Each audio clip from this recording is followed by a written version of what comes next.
Voilà, merci à toutes et à tous de passer ce début de soirée avec nous. Alors, avec la crise du Covid-19, nous sommes évidemment bombardés, nous continuons d'être bombardés d'informations qui viennent de toutes parts, de tous canaux officiels comme privés, la télévision, les réseaux sociaux, les radios, enfin, et j'en passe. On s'y perd un peu. Alors, pour en débattre, nous avons demandé à deux spécialistes de l'information et de la communication, euh, écrivains. Tu t'exprimeras tout à l'heure, Slobodan, quand je dis faux, pour débattre de ce sujet, infodémie ou quand trop d'infos tue l'info, peut-être. On nous a d'ailleurs fait une remarque par rapport à notre choix du terme infodémie. On nous a dit, mais non, infobésité, et non, en fait, étymologiquement parlant, nous avons bien choisi infodémie parce que l'infobésité est le fait de se nourrir en excès d'informations, donc c'est peut-être volontaire, alors que l'infodémie, comme la pandémie, elle n'est pas tout à fait volontaire, elle vient de toutes parts, on l'a subie un peu. Alors, Pierucci et Slobodan Despot. Pierucci est directeur du Club suisse de la presse. On le connaît parce qu'il a été pendant des années rédacteur en chef de la Tribune de Genève. Il va d'abord commencer par nous présenter sa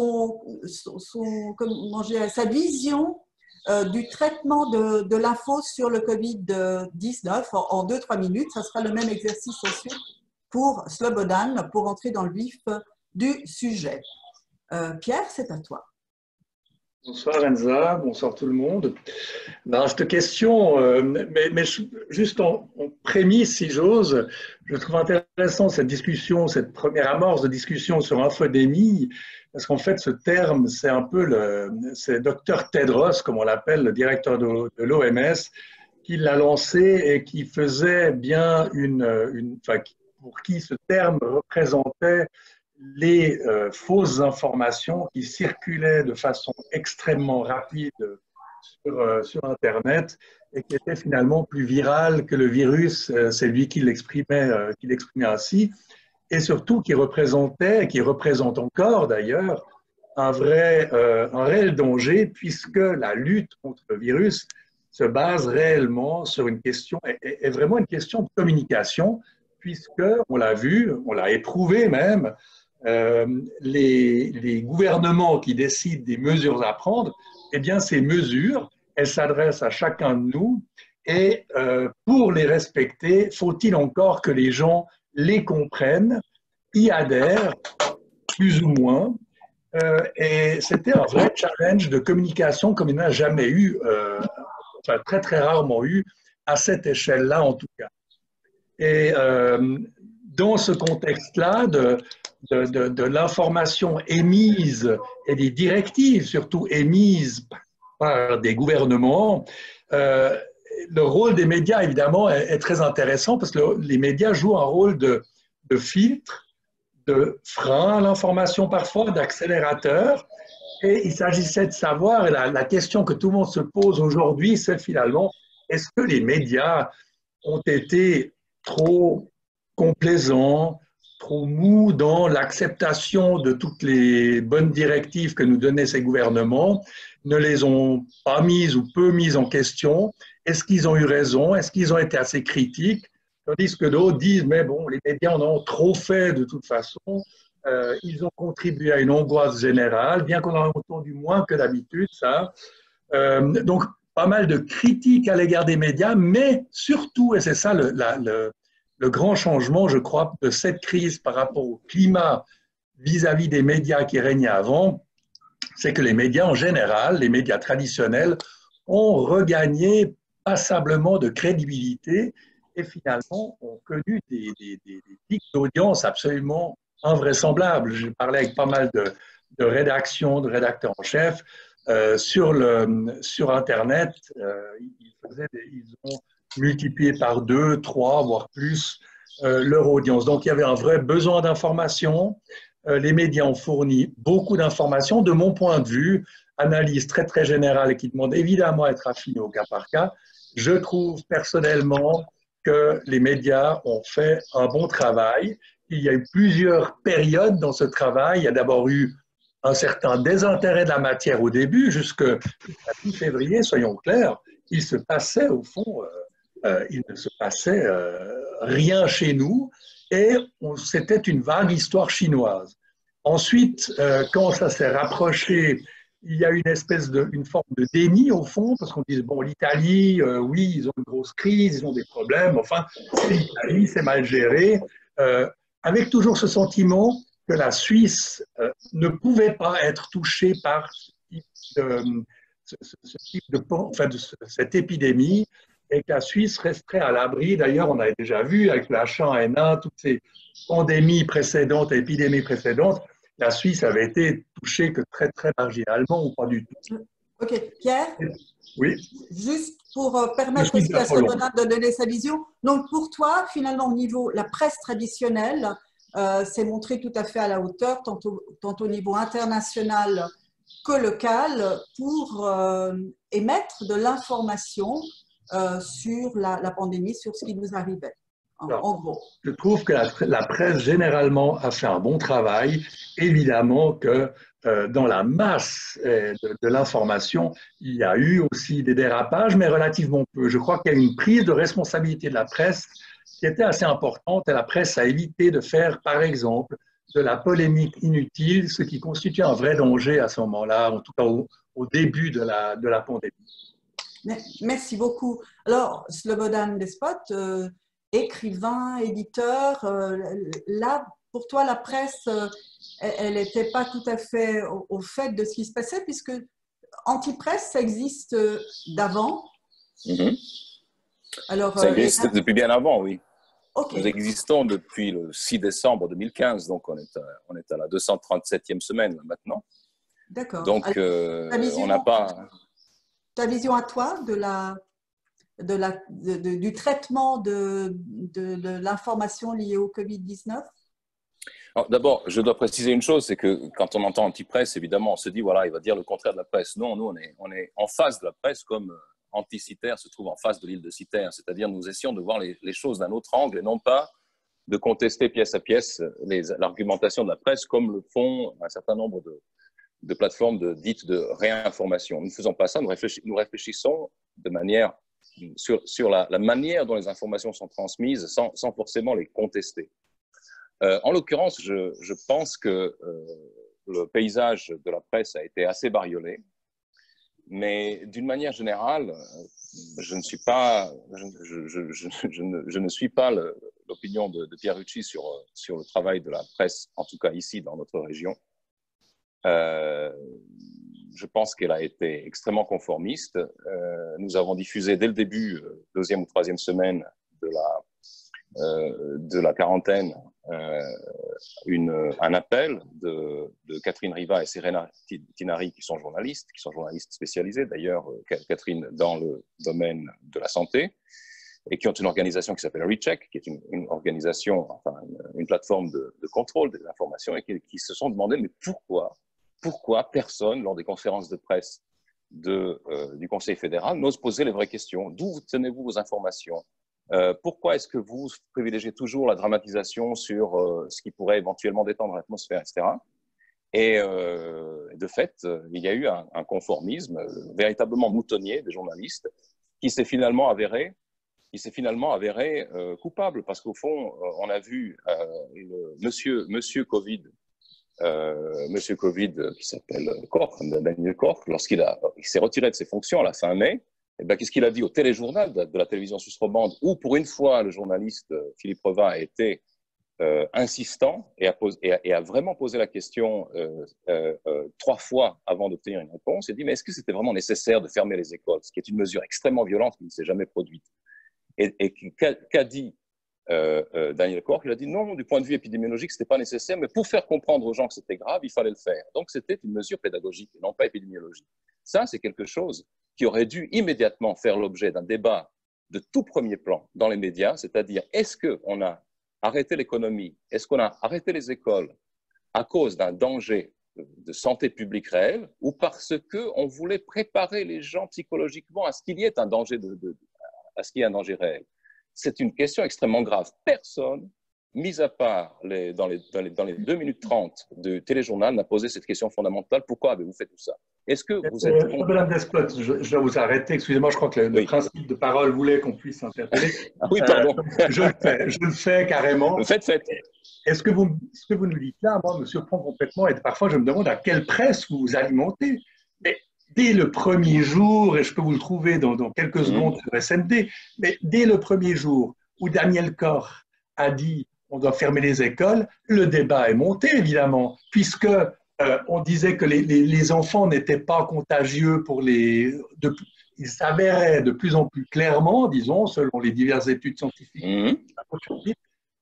que les enfants n'étaient pas contagieux. Oui. Et moi, je peux vous dire, alors, pourtant, je me suis alimenté à une presse large, parce que c'est vrai que c'est une période où on dévore évidemment beaucoup de journaux internationaux, mais aussi locaux. Cette question, évidemment, était posée, et que vous la posiez aujourd'hui, que ce soit votre exemple de remise en question de l'esprit critique de la presse maintenant, aujourd'hui, je suis complètement surpris. Mais les réponses… Donnez-nous des vrais exemples, donnez-nous quelque chose de solide.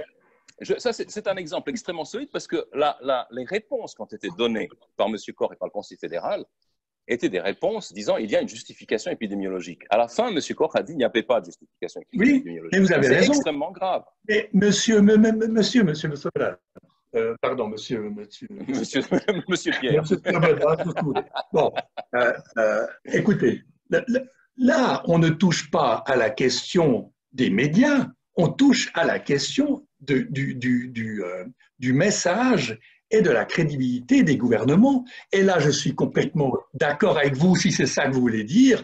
On a un vrai problème aujourd'hui, avec notamment la déclaration que vous venez de citer, avec un monsieur Koch qui nous a emmené un bateau à un moment donné. Tout à fait juste. Ouais, oui. Mais alors, Pierre, à ce moment donné, là, quand il a dit fermons les écoles, vous avez pu voir d'ailleurs aujourd'hui en lisant la presse, justement, qu'il y avait eu débat interne au Conseil fédéral, et disons au sein de la task force de l'OFSP, il y a eu débat interne avec des opinions qui étaient diverses.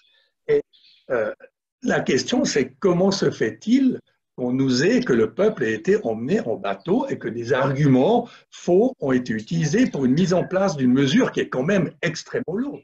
Complètement d'accord. Bah oui. Au moment où elle a été décidée, il était très très difficile, voire impossible, de connaître tous les éléments, notamment scientifiques, sur l'impact que pouvaient avoir les écoles, et tout le monde s'interrogeait. Est-ce que c'est dangereux ou pas, etc. Et cette incertitude a autorisé finalement tous les dérapages et toutes les théories aussi. Comment interrompre un journaliste? Oui, je suis désolé. Pierre, pardon. Est-ce que justement… il s'interrompt eux-mêmes. La batterie finit par s'épuiser. Il faut la recharger.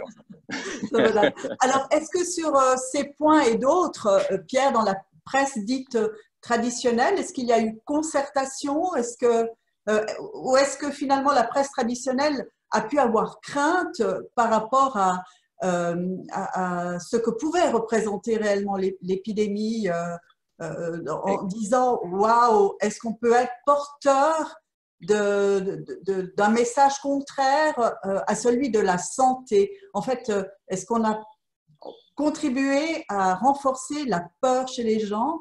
Slobodan et Pierre. Ben, oui et non. Je veux dire, la peur, ils n'ont pas besoin des médias. Je veux dire, quand les pouvoirs prononcent des mesures extrêmes, les gens ont peur. Ça va de soi.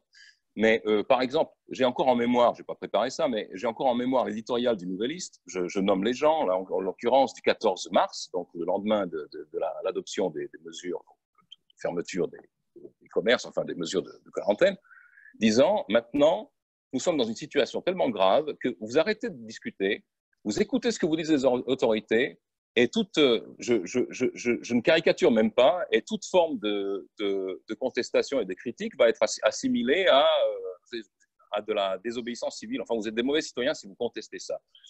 C'est un cas j'ai la date et les références, mais j'en ai vu d'autres. Lorsque, à la radio suisse romande, par exemple, le 4 avril, des médecins se sont exprimés, ou des infirmiers, je ne sais plus exactement, pour dire oui, alors nous sommes en situation de devoir choisir qui on va soigner et qui on va abandonner parce qu'ils sont trop vieux. Je veux dire, pourquoi toute la presse ne s'est pas précipitée pour dire mais attendez, est-ce qu'il y aurait des directives dans ce sens? Moi, je veux dire, évidemment, on est dans le feu de l'action, les événements s'enchaînent, il y a une espèce de comment dirais-je, de train fantôme dans lequel on est lancé, et dès qu'un événement se produit, un autre arrive et qui est encore plus terrifiant. Mais ce sont des questions fondamentales. Je veux dire, est-ce qu'il est vrai qu'en Suisse, comme en France, on a entendu dire qu'il y a eu des directives, est-ce qu'en Suisse, les médecins, les personnels soignants ont été sommés de choisir? Si c'est vrai, qu'est-ce que ça dit sur notre société? Moi, on n'est pas... Moi, je ne suis pas Mediapart, je ne suis pas quelqu'un qui fait de l'enquête, je suis quelqu'un qui réfléchit sur ce que ça veut dire, sur le fond de ce que ça veut dire, de la déshumanisation éventuelle que ça implique. Je n'ai pas vu tellement beaucoup de réflexion. J'ai pas eu... Ah, il y a du Larsen. Donc, je n'ai pas vu de réflexion de fond. Et lorsqu'il s'est agi sur un plan factuel de trouver des gens pour s'interroger sur les sources mêmes et les bases scientifiques qui ont été employées par les gouvernements pour justifier ces mesures exceptionnelles et extrêmement brutales dont les conséquences se feront sentir pendant des années encore, eh bien, qu'est-ce que j'ai dû faire? J'ai dû traduire des articles, l'un du Télégraphe, l'autre du Guardian, de The Observer, donc 2 articles britanniques sur les erreurs colossales de calcul, de modélisation qui ont présidé à l'introduction de la quarantaine en Grande-Bretagne. C'était des articles de l'épidémiologiste John Lee, d'un côté, de l'autre de Matt Ridley, qui est un essayiste britannique et un vulgarisateur scientifique. Je n'ai pas vu de questionnement fondamental des bases scientifiques, alors que ça aurait dû être le travail des médias. Merci. Chez nous. Juste pour que Pierre puisse répondre à ça, Oui. est-ce qu'en fait la presse traditionnelle aurait pu avoir crainte? Bon, on est toujours tous bien plus intelligents après, ça c'est clair, mais est-ce que peut-être la peur d'aggraver les choses a été quelque chose de dit entre la presse traditionnelle ou pas? Non, je crois qu'il y a plusieurs temps de l'information, et typiquement dans une crise comme celle qu'on vient de traverser, enfin comme celle qu'on traverse, puisqu'elle n'est pas encore complètement terminée, elle peut rebondir, il y avait des temps d'information qui étaient très, très différents. Et je pense que, d'abord, M. Slobodan a dit beaucoup de choses très intéressantes, mais qui méritent une réplique. Dramatisation. Alors, effectivement, là, je vous rejoins, on est d'accord pour dire que ceux qui disaient que la presse a dramatisé cette affaire, eh bien non, la presse n'a pas dramatisé. Ce qui était anxiogène dans cette affaire, c'est les mesures absolument incroyables, uniques, prises par les autorités. Le 28 février, lorsque Alain Berset a annoncé qu'il n'y aurait désormais que toute réunion de plus de 1000 personnes serait interdite, franchement, j'étais à ce moment-là, il se trouve que par hasard, j'étais dans une rédaction autour de tout le monde est tombé de sa chaise en disant « Qu'est-ce que c'est ?» Et à ce moment-là, effectivement, bien sûr que la question est posée. Comment se fait-il? Il donne des réponses. Oui, nous devons réduire la possibilité de contagion de ce virus. C'est la meilleure façon, voire la seule façon de lutter aujourd'hui contre ce virus. Est-ce que 1000 Tout le monde a dit pourquoi 1000, pourquoi pas 1500, pourquoi pas 500. Aujourd'hui, d'ailleurs, dans le déconfinement, on a les mêmes. Donc, beaucoup de questions étaient posées, mais il n'y avait pas de réponse. Et quand vous dites, je ne fais pas, enfin, M. Despot, vous dites, je ne fais pas l'enquête pour savoir si les gouvernements ont donné des directives, etc. D'ailleurs, ce n'est peut-être pas vraiment mon rôle à moi, en tant que, si je comprends bien, vous posez comme un commentateur, ce que je considère aussi d'ailleurs. Eh bien, je peux vous dire que quand vous faites de l'enquête dans ces moments-là sur ce genre de questions, est-ce qu'il faut vraiment ce type de mesures aussi fortes, aussi importantes?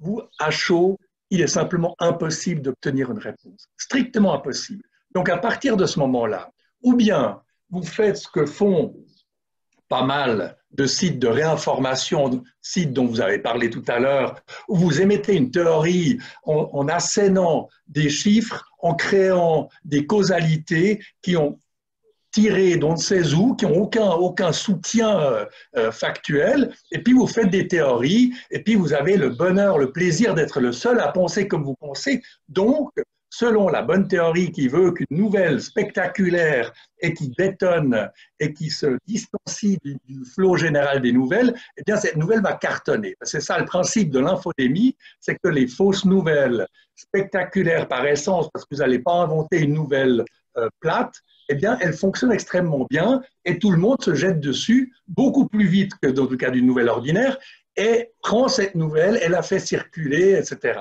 Donc, au moment où les faits se passent, vous avez beaucoup de difficultés, et c'est vrai pour tous les journalistes du monde. Alors oui, il y a des rédactions qui ont plus de moyens que d'autres, ça je vous rejoins. Je veux dire, la Tribune de Genève, pour prendre un journal d'ici, n'a pas les moyens d'enquête du New York Times, que je lis beaucoup parce que je trouve que c'est un excellent journal, ou du Financial Times, pour prendre deux exemples.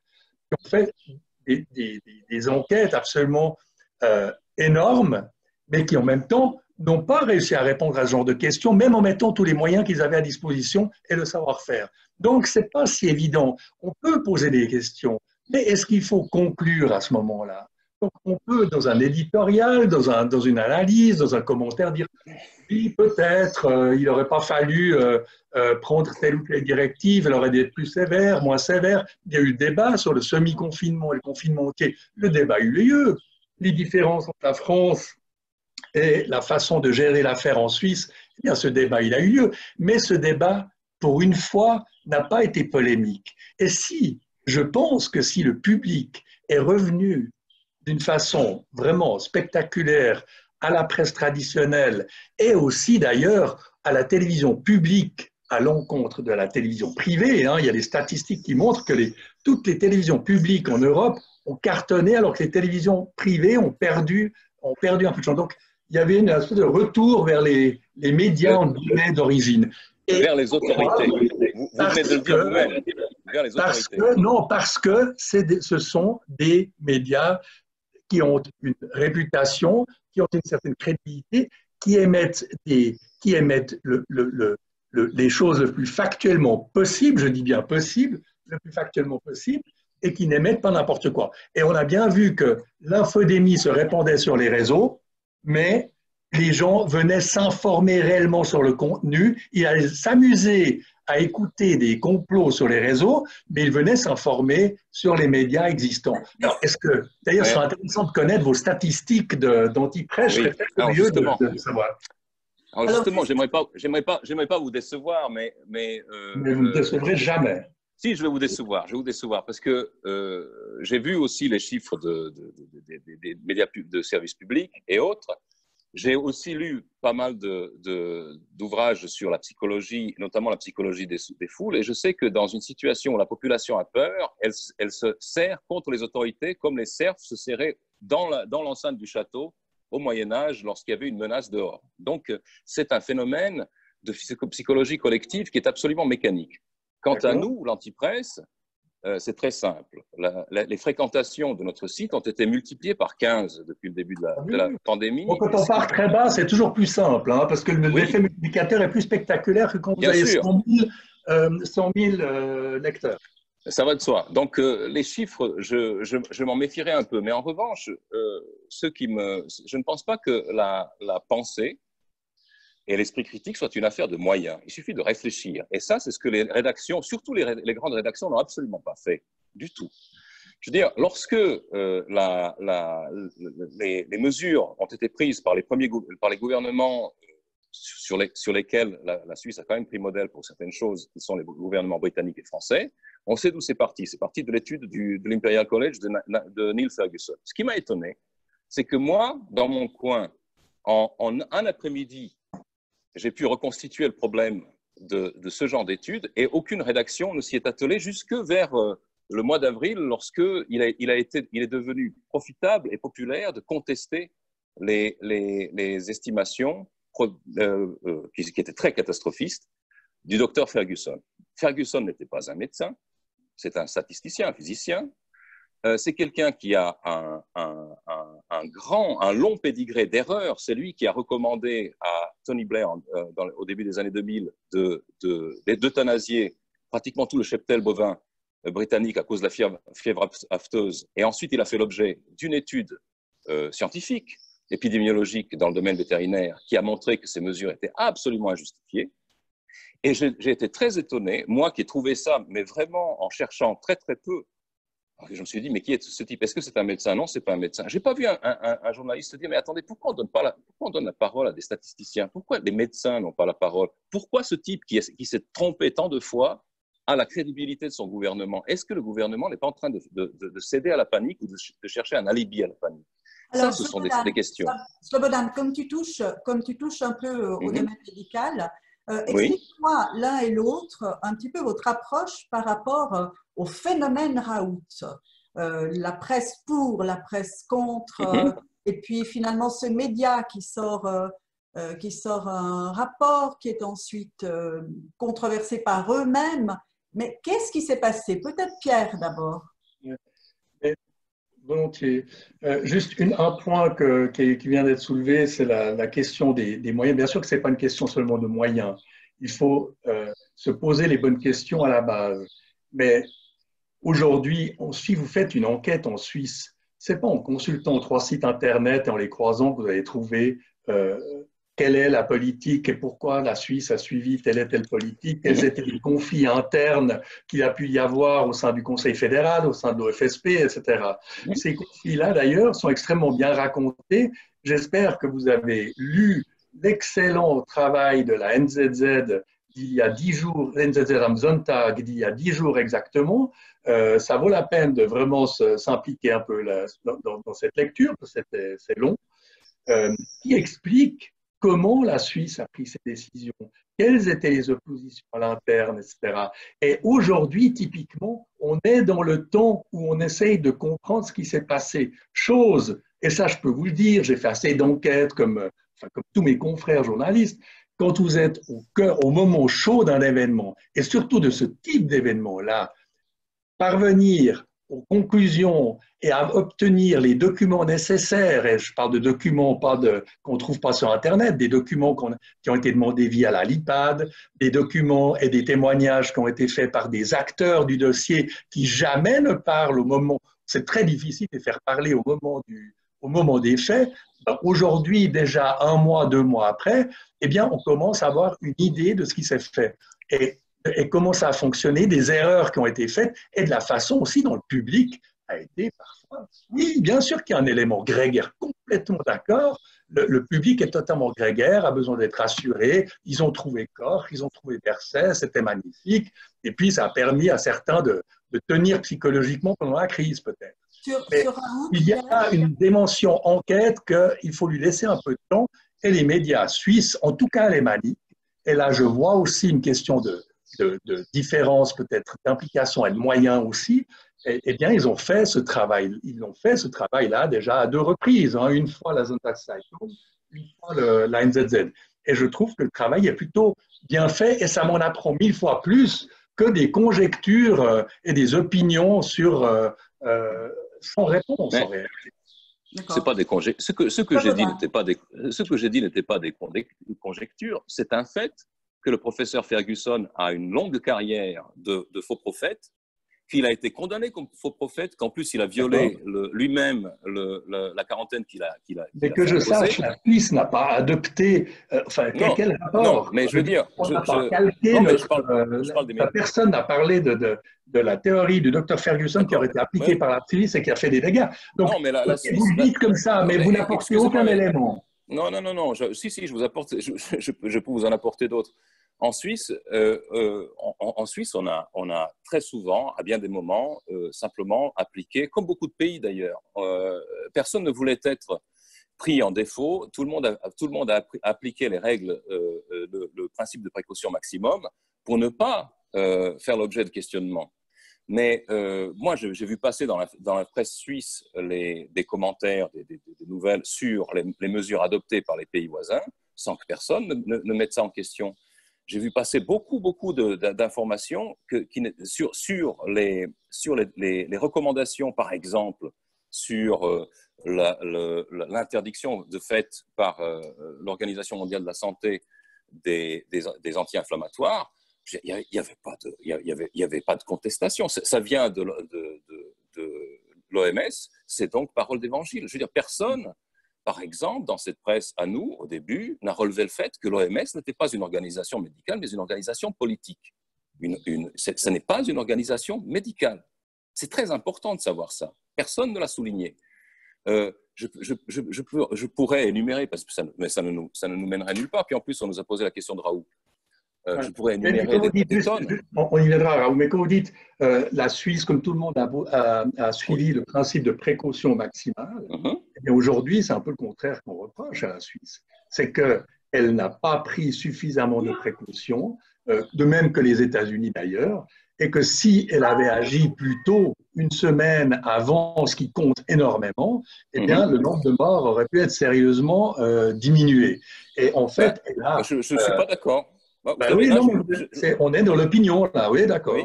Oui. Ben là, je vous parle, par exemple, là, je ne vous parle pas depuis la Suisse, je vous parle depuis Belgrade. Je suis en Serbie, là. Ah, d'accord. En Serbie, on a introduit la quarantaine plus tard que la Suisse. On l'a levée plus tôt et on a 10 fois moins de morts. Ça veut bien dire qu'il y avait des mesures plus intelligentes à prendre que celles qu'a prises la Suisse, mais ça ne veut pas dire que la Suisse n'a pas été assez précautionneuse. Peut-être qu'elle n'a simplement pas bien réfléchi. Il y a 10 fois moins de morts en Serbie. Ouais. Ben voilà. Mais attendez. Il y a 22 morts au million, et en Suisse, on a 220. Ça veut dire qu'il y a peut-être un problème. Mais peut-être parce que la population n'est pas la même non plus.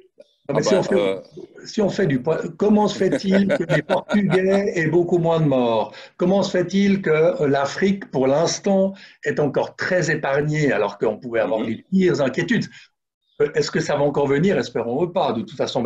Mais enfin, il y a justement encore beaucoup d'incertitudes sur la propagation du virus, etc. Et l'incertitude permet effectivement de développer toutes sortes de théories et laisse un champ extraordinaire alors à ceux qui ont envie de se lâcher un peu et de développer des théories plus ou moins abracadabrantesques, eh bien, c'est le bonheur aujourd'hui. Mais la théorie consistant... Oui, Enza, on est désolé, alors vraiment... La théorie consistant à... Allez-y sur Raoult.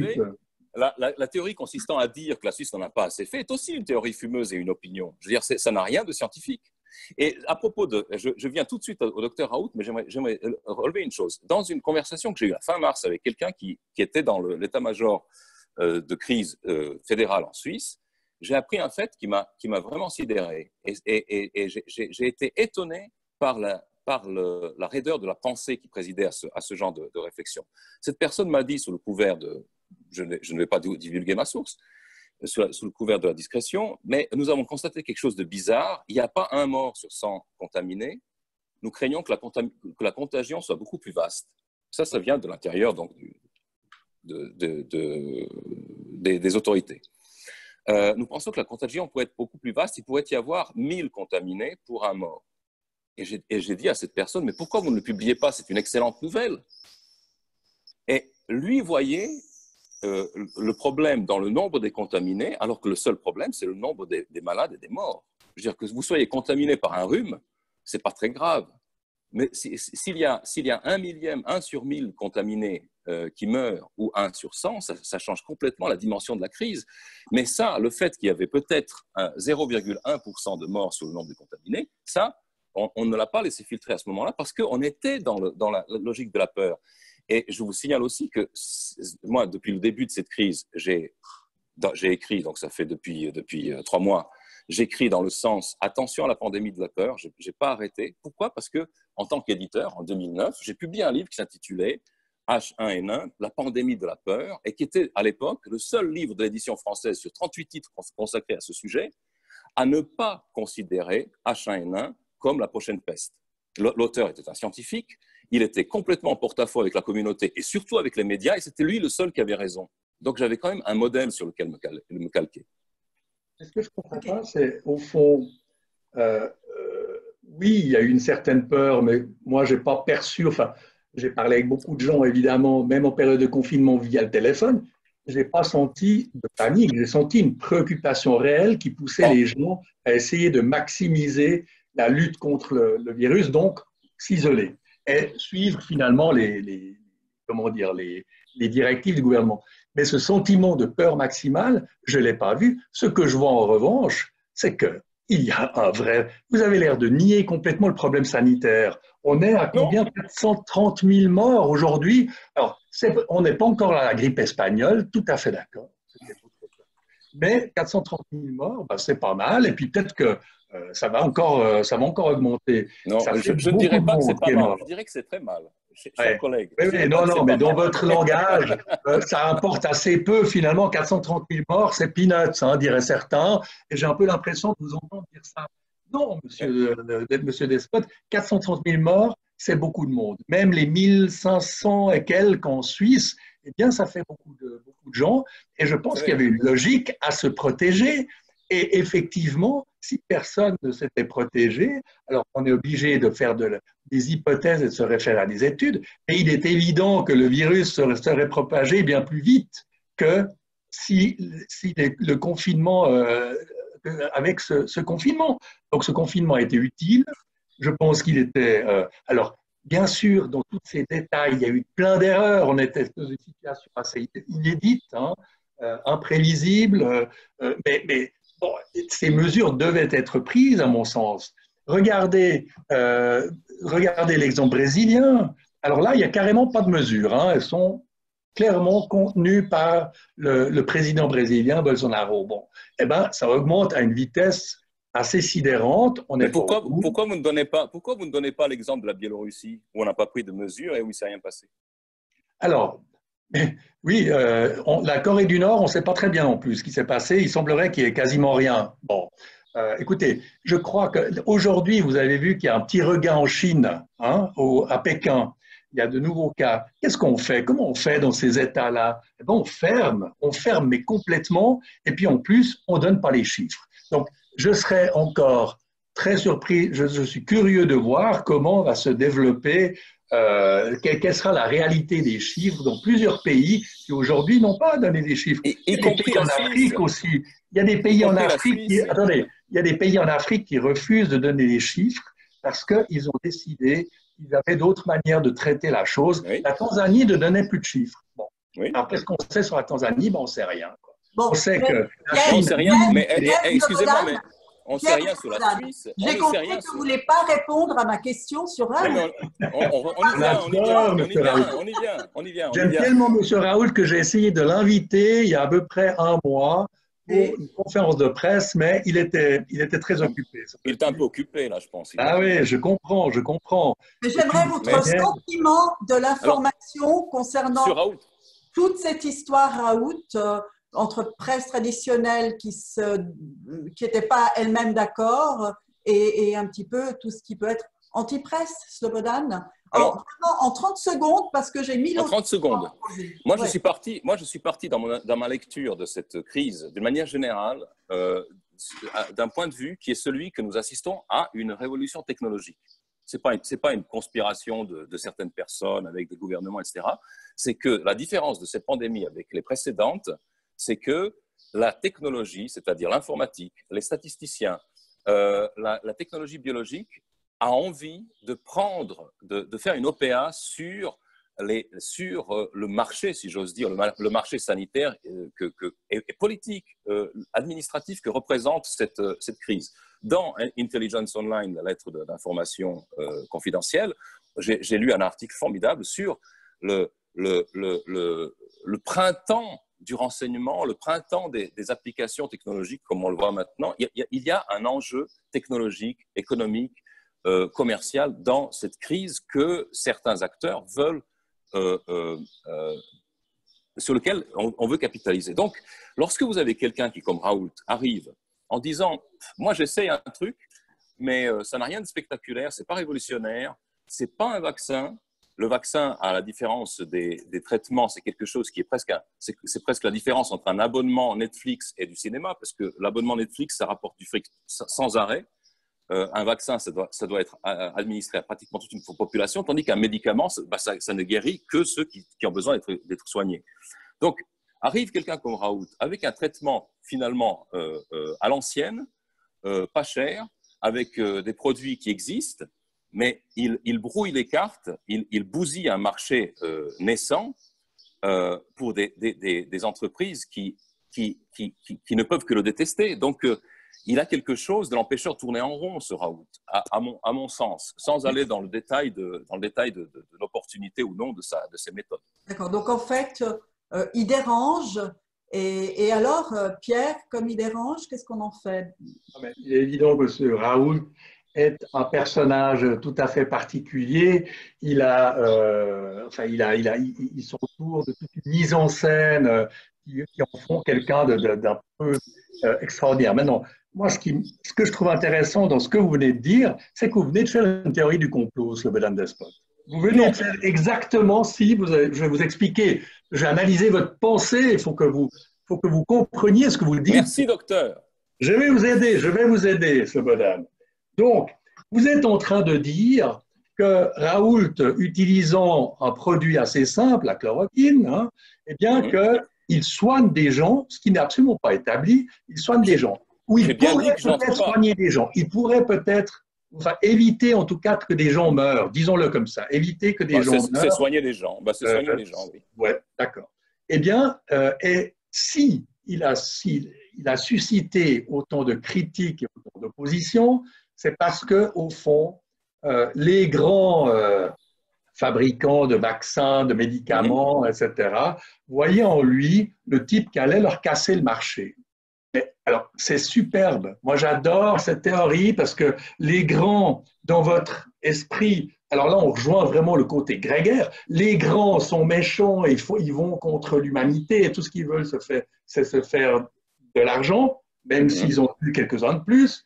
Et donc, vous décrétez cela. Mais vous n'avez pas, excusez-moi, mais il n'y a pas le moindre argument à l'appui de ce que vous venez de dire. Moi, ce que je constate dans je constate dans l'affaire Raoult la chose suivante, c'est que il a engagé ses soins tels qu'il voulait le faire, ce qui est déjà une chance qu'il puisse le faire assez librement, très bien d'ailleurs, que les résultats sont encore controversés aujourd'hui, même ses propres résultats. À lui, on ne peut pas en tirer de conclusion. Il y a une étude, alors ça, c'est, je pense, le côté le plus dramatique de toute cette affaire, c'est l'étude du Lancet, où ils se sont magnifiquement planté et qui va contribuer à décrédibiliser les scientifiques pendant un certain temps. Et ça, c'est assez douloureux, parce que ça montre qu'il y a des erreurs, même dans la science et dans le processus scientifique. Et ça va être exploité abondamment par des tas de gens. Mais aujourd'hui, on ne sait pas si la méthode du docteur Raoult est efficace et deuxièmement, quels en sont les effets secondaires.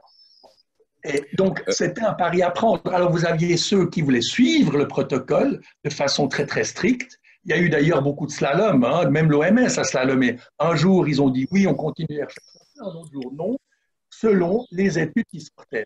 Et dire à partir de là qu'on a voulu faire taire Raoult simplement parce qu'il menaçait les bénéfices de la grande pharma, mais oui, ça sonne super bien. Moi, je vous remercie, mais j'attends que vous fassiez vos téléphones et que vous fassiez votre enquête pour pouvoir nous le prouver. Parce que là, vous le dites, il y a des tas de gens qui sont enclins à vous croire, parce que ça sonne bien et qui vous croient. Et on sait que une partie de l'information, c'est de la croyance, on est de plus en plus là-dedans, et vous êtes leur grand gourou. Et vous êtes magnifique parce que vous dites ce qu'ils pensent, ce qu'ils ont envie de penser, vous le dites relativement bien, mais vous n'avez rien pour l'affirmer. Donc là, moi, je trouve que le raisonnement… Non, mais attendez. Slobodan, attendez. La parole. Je pense que vous me faites un procès d'intention assez splendide. D'abord, ça fait 3 mois que je donne des arguments à l'appui de ceci.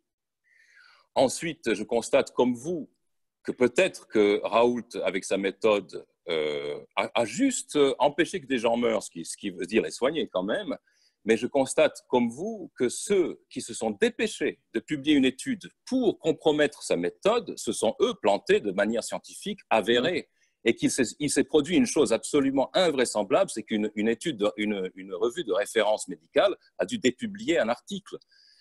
Où voulez-vous trouver maintenant la bonne parole, la vraie? Nulle part, sauf là, où quelqu'un se penche sur le lit d'un malade et lui dit « je vais essayer de te tirer de là ». Et je ne vais pas faire une statistique avec toi, ni une expérimentation. Je vais essayer de te tirer de là. Et ça, sur le plan humain, c'est la seule chose qui existe aujourd'hui. Mais malheureusement, ceux qui ont été les détracteurs, laissez-moi parler un petit peu, du docteur Raoult ne se sont absolument pas occupés de cet aspect-là. D'autre part, puisque vous dites que je n'ai pas d'arguments, il faut quand même lire une douzaine de numéros de l'Antipresse avec beaucoup d'arguments, d'entretiens avec des savants, avec des médecins sur ce sujet pour pouvoir dire que je n'ai pas d'arguments. Donc, je pense que vous êtes en train tout simplement de céder au réflexe corporatiste de dire « nous, les médias, nous savons, et nous n'avons pas besoin ». Mais excusez-moi, mais vous savez, maintenant, le grand réflexe des médias institutionnels, c'est de dire, voilà, il y a une théorie du complot contre Bill Gates. Moi, ce que j'ai observé, c'est qu'il était très facile de dissiper les théories du complot contre Bill Gates en vérifiant les faits qui lui sont reprochés. Est-ce que sa fondation s'est mêlée de campagnes de vaccination dans des pays qui ont produit de mauvais résultats? Est-ce qu'il est vrai que Le Monde, journal qui a priori défend Bill Gates contre les complotistes, a reçu l'année dernière 2 millions de dollars de la fondation Bill Gates? Est-ce qu'un journal qui reçoit 2 millions de dollars de quelqu'un… Je vous entends bien, mais qu'est-ce que vous tirez de ça? Que Bill Gates est quoi? Je ne tire rien de tout ça. Je ne tire rien de tout ça. J'observe que, par exemple, dans un ouvrage d'enquête mené par Thierry Delestrade, l'enquêteur d'Arte, sur le jeûne qui est une thérapie aujourd'hui de plus en plus répandue et qui contourne les règles de la médecine traditionnelle, ce journaliste qui a mené une enquête sur la médecine dite pharmaceutique a retracé la manière dont, dans les années 20, les investissements massifs, non pas des États ou de la science, mais des banquiers dans la médecine pharmaceutique, ont conduit à la discréditation et à l'élimination de méthodes non chimiques, non pharmaceutiques de thérapie. Le dire aujourd'hui, au sujet de ce qui s'est passé dans les années 20 et 30, c'est simplement relever un fait qui a été démontré. Le dire, excusez-moi, le dire sur la base de ce qu'on a déjà publié au sujet de H1N1 et ce qu'on sait sur la manière dont l'industrie pharmaceutique achète des études et corrompt jusqu'à la littérature scientifique, puisque, comme on le sait, l'étude déprogrammée par le Lancet a été financée par des entreprises pharmaceutiques, eh bien, ça devient du complotisme. Mais bientôt, 2 et 2 font 4 va devenir du complotisme, mon cher monsieur Rucci. Achetez-vous un boulier. Non, mais attendez, monsieur Despote, vous êtes en train de tirer des liens de causalité qui sont simplement pas avérés, pas démontrés. Monsieur Raoult. Ah non?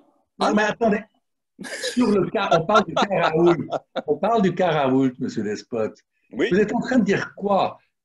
Vous êtes en train de dire que le monde s'est ligué, le monde de l'industrie chimico-médicale s'est ligué contre lui pour l'arrêter dans sa recherche.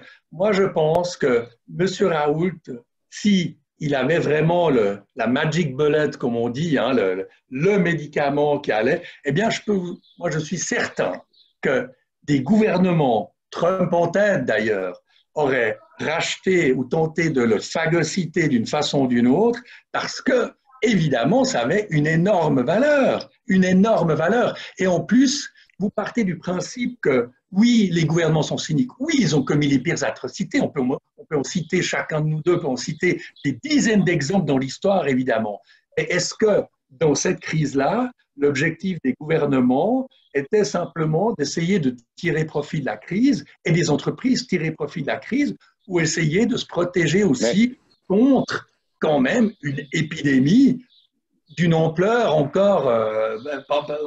d'une ampleur assez extraordinaire, je dirais. Non, c'est une épidémie qui n'est pas d'une ampleur extraordinaire. Moi, monsieur Raoult, tout ce que j'aurais souhaité, c'est qu'il puisse rapidement nous démontrer que sa méthode était la bonne. J'aurais même souhaité que M. Trump, qui suggérait de poursuivre une étude sur l'injection d'eau de Javel dans le corps, eh bien que si cette façon de faire Moi, est je ne la sais pas. bonne, mais tant mieux, Moi, mais je ne tant sais mieux. Mais on peut avoir quelques doutes, voyez-vous. Mais Et je ne sais pas ce qu'il vous faut. Moi, je ne sais pas ce qu'il vous faut. Vous savez, il vous faut avez dit dire quoi? Mais vous-même qu'est-ce que vous dites-moi? Parce que ben, je vous ne sais dites pas. toujours, je ne dis pas que ce sont les pressions de tel et tel sur Raoult, Mais mais je pense que quand même si. Donc, vous n'êtes pas très écoutez, clair. vous C'est quoi savez, vous la savez, thèse finalement? Parce que vous savez, moi, je ne la saisis pas. Moi, j'aime bien les thèses quand il y a un soupassement clairement, quand il y a des éléments qu'on peut aligner les uns après les autres et pas juste des éléments dans d'autres domaines qui permettent de dire, eh bien là, c'est la même chose. Ça ne suffit pas, monsieur, parce qu'on peut avoir 9 fois tel type de processus qui se développe et la 10e oui. fois, eh bien, ça se passe autrement. Et je ne me Ah, voilà. satisfais pas juste de parallèles, parce que c'est Alors d'abord, anti-journalistique, c'est Pour du respecter un commentaire, peu le c'est temps de la de croyance. parole, pour respecter un peu le temps de parole, Slobodan, et oui, ensuite, le temps a passé Slobodan. incroyablement vite.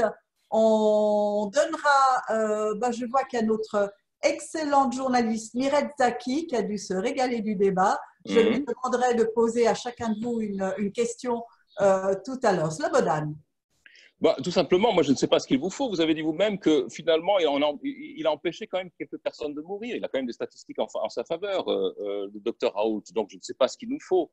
Moi, ce que j'aimerais comprendre, c'est pourquoi, par exemple, si son produit n'est pas efficace, pourquoi en Suisse, comme nous l'avons appris par le cas que les médias détestent désormais de Jean-Dominique Michel, pourquoi l'hydroxychloroquine a été réquisitionnée et pourquoi les médecins de ville ont été empêchés de la prescrire si quelqu'un avait envie de se soigner par le traitement préconisé par Raoult avant d'être à l'article de la mort et avant que ce traitement ne devienne complètement caduque et inutile. Et, vous le savez, on a des preuves, l'hydroxychloroquine a été réquisitionnée pour l'emploi hospitalier, donc pour le moment où elle deviendrait inefficace. Ça, par exemple, c'est une question que les médias auraient pu se poser. Pourquoi a-t-on retiré ce médicament des pharmacies et l'a-t-on réquisitionné pour les hôpitaux s'il n'est pas efficace et si c'est du perlimpinpin?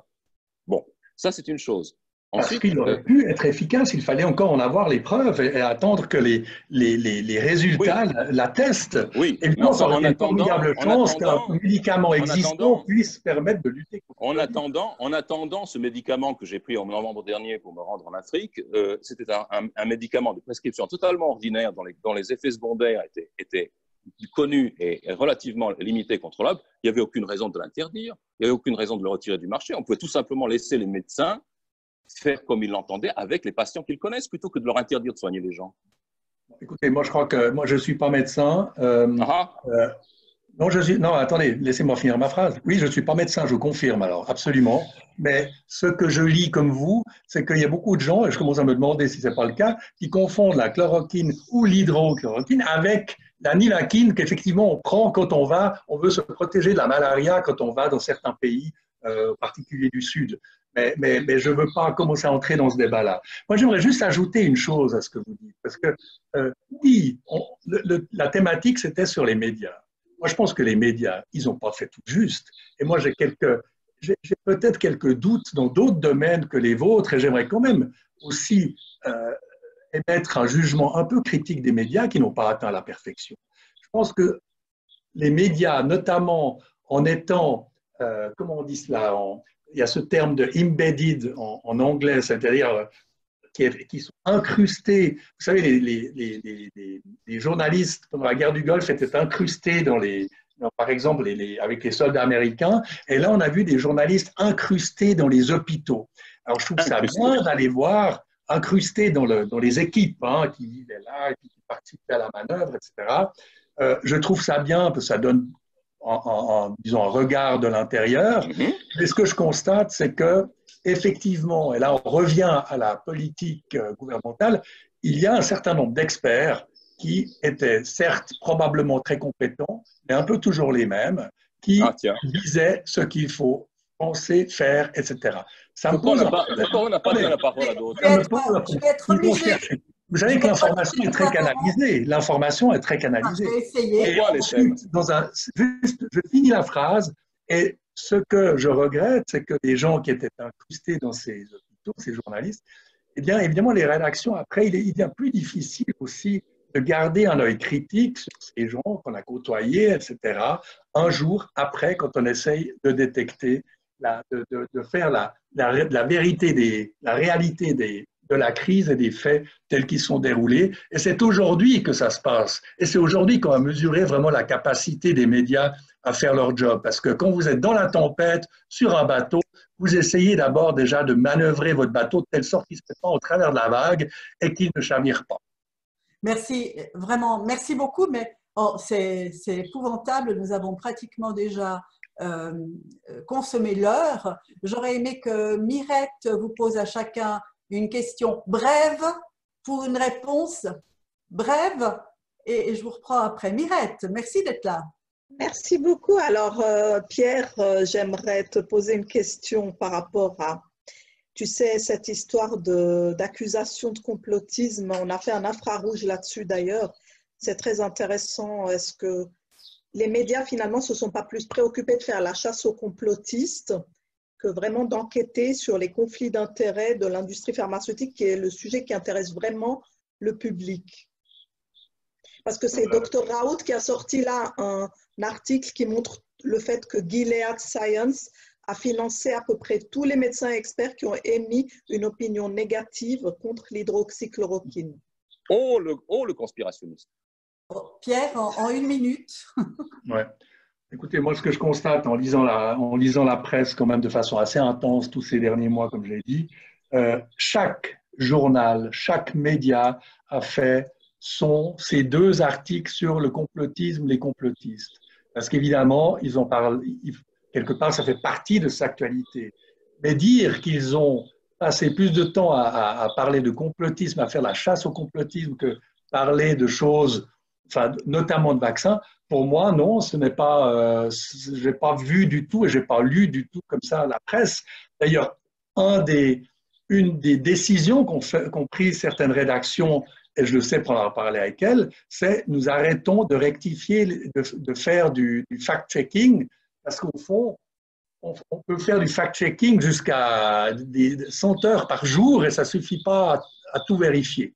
Donc, donnons l'information que nous estimons nécessaire, intéressante, utile pour notre lectorat et pour le public, et arrêtons de courir après tous les faits qui sont erronés, parce que c'est un combat qui n'a plus vraiment de sens, et on ne fait qu'accréditer d'ailleurs la thèse de ceux qui, au bout du fact-checking, ont peut-être tort. Certains ont raison, d'autres tort. Merci beaucoup. Une question à Slobodan, Mirette. Oui. Slobodan, oui. Alors, vous êtes critique, on se tutoie, tu es critique des médias ici, c'est très bien qu'il y ait un contre-pouvoir comme Antipresse. Est-ce que en Europe de l'Est, tu as constaté que la couverture médiatique était aussi critiquable, plus ouverte, moins ouverte? Je voulais juste aussi préciser que Facebook a récolté 100 millions de nouveaux utilisateurs pendant cette crise, c'est-à-dire en fait beaucoup plus que tous les médias réunis, et qu'en réalité le débat il s'est quand même beaucoup fait sur les réseaux sociaux, même si les gens ont beaucoup lu les médias sérieux et y ont prêté crédit. Mais est-ce que en Europe de l'Est aussi les médias verrouillent des infos, ou je ne sais pas, est-ce qu'ils sont irréprochables? Oui, non, le paysage est un peu le même. En particulier en Russie, où on a pris des mesures extrêmement abruptes et où les médias ont été priés, enfin du moins ceux qui étaient contrôlables ont été priés de suivre et de ne pas proposer de questions. Mais en même temps, il y a des médias incontrôlables. Il y a des médias qui sont soit des plateformes, soit des médias plus traditionnels, mais qui ont des financements étrangers, que ce soit en Russie, Pologne, ici en Serbie ou ailleurs, et qui donc ne dépendent pas du gouvernement, donc qui peuvent critiquer. Ce qui est embêtant, ce qui est un peu différent, c'est que ici, en Occident, on a, je trouve ça regrettable, on a beaucoup plus manichéisé la représentation de cette crise en disant, voilà, les médias comme le dit M. Ricci, font leur travail, ils sont au-dessus de la mêlée, eux, ils vérifient les faits, tandis que tout ce que vous allez trouver sur les plateformes alter, machin chose, ça, c'est du complot, c'est de la rumeur. Ces plateformes ont pour certaines, fait un excellent travail. On a des médias de grande autorité comme Le Monde, par exemple, les décodeurs du Monde, qui ont fait un travail formidable. Les décodeurs ont réussi dans leur fact-checking à essayer de compromettre Philippe Douste-Blazy, défenseur du docteur Raoult, en se référant à la fameuse étude du Lancet. Comment pouvez-vous parler contre l'étude du Lancet? Enfin, nous sommes le monde. Enfin, regardez donc. Donc, je veux dire, les médias, plus ils faisaient de la foutaise et plus ils se drapaient dans leur magistère. Et là, on en a eu un bel exemple. Ne contestez pas les médias, ils ont fait leur travail, contestez tout ce que vous voulez, les autorités, les réseaux sociaux, les médecins qui essaient de soigner leurs malades, mais surtout ne contestez pas les médias parce qu'on est déjà au bord de la faillite. Alors, si en plus vous continuez à nous décrédibiliser comme vous avez décrédibilisé de Lancet ou qu'il s'est décrédibilisé de lui-même, il ne restera plus rien de nous qu'à percevoir les impôts des contribuables pour continuer de survivre avec la qualité de l'information que nous donnons. Merci beaucoup. Merci beaucoup. Eh bien, écoutez, je crois peut-être encore vraiment, ce que j'aimerais, c'est vous inviter dans 6 mois, tous les deux, pour voir un petit peu tout ce qui s'est passé, tout ce qui a continué. J'aurais aimé vous demander peut-être en guise de fin, et s'il y avait une deuxième vague dont on commence vraiment à vouloir nous effrayer, peut-être terminer là-dessus l'un et l'autre. Et puis, je vous réinvite dans 6 mois, si vous êtes d'accord, dans la même configuration pour qu'on en reparle, peut-être en présentiel, au cercle des dirigeants. Oh, ben, j'espère bien. Avec apéritif, évidemment. Voilà, peut-être finissons là-dessus. Une deuxième vague. La deuxième vague, ça a une connotation plutôt sympa, moi, je trouve, mais c'est peut-être pas la même. Pierre? Écoute, deuxième vague, écoutez, ce que je vois, j'en sais strictement rien s'il y aura une deuxième vague, évidemment.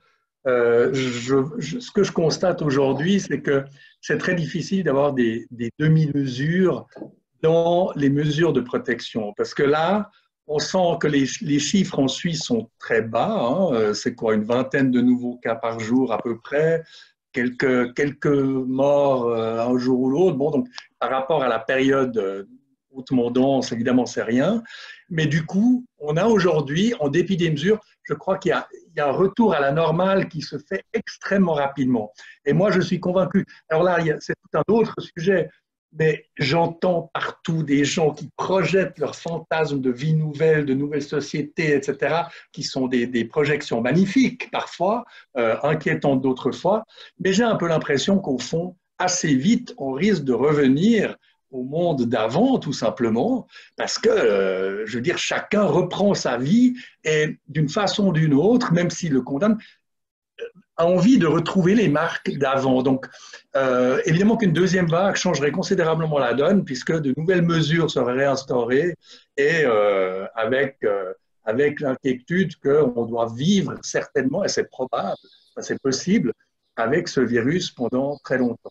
Et puis un dernier point, si je peux me permettre, moi, ça me passionne des sites comme Antipresse, comme d'autres. Je trouve très intéressant qu'on puisse dire cela, que vous fassiez autre chose, etc. Simplement, il n'y a pas de... Vous n'avez pas la vérité, très clairement. Non. Les médias non. Le Lancet, une fois, n'a pas eu la vérité non plus.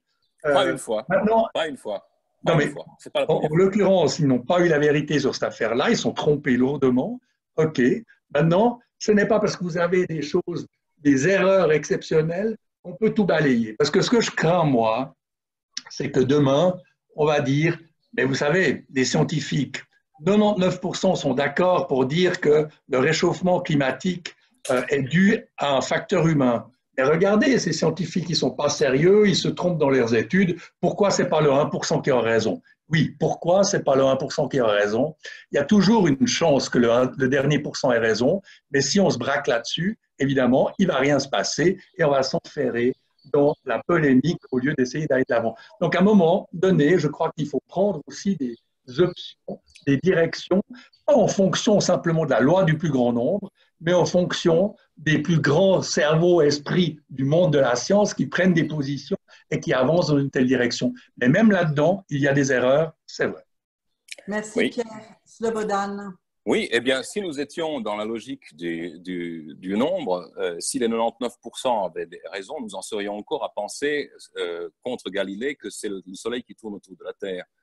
Donc, les chiffres ne signifient rien. C'est 2 et 2 font 4. Et aujourd'hui, ce à quoi nous assistons, c'est tout simplement une remise à zéro. Je veux dire, il y a des autorités scientifiques qui se sont discréditées. Il y a dans les médias, dans les altermédias et partout des gens qui ont mené des enquêtes, qui ont travaillé. Je ne fais pas de ségrégation entre les uns et les autres, les canaux. Dans les grands médias, il y a des gens qui ont fait des travaux formidables. Tout simplement, on assiste à une remise à zéro, à une table rase, peut-être à une réorganisation du territoire.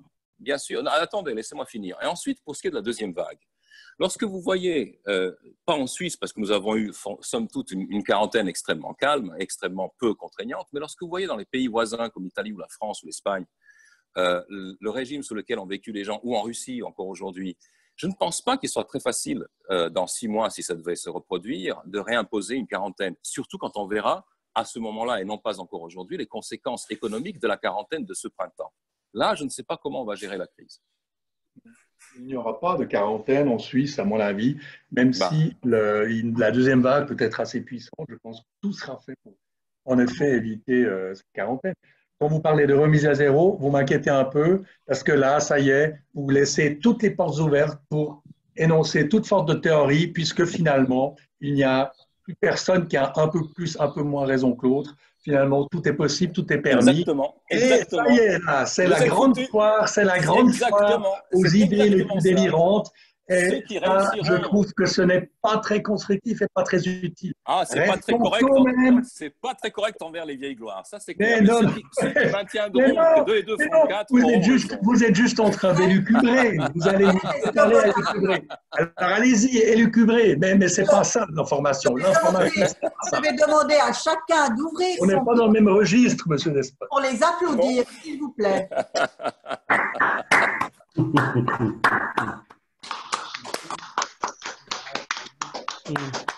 C'était un vrai plaisir.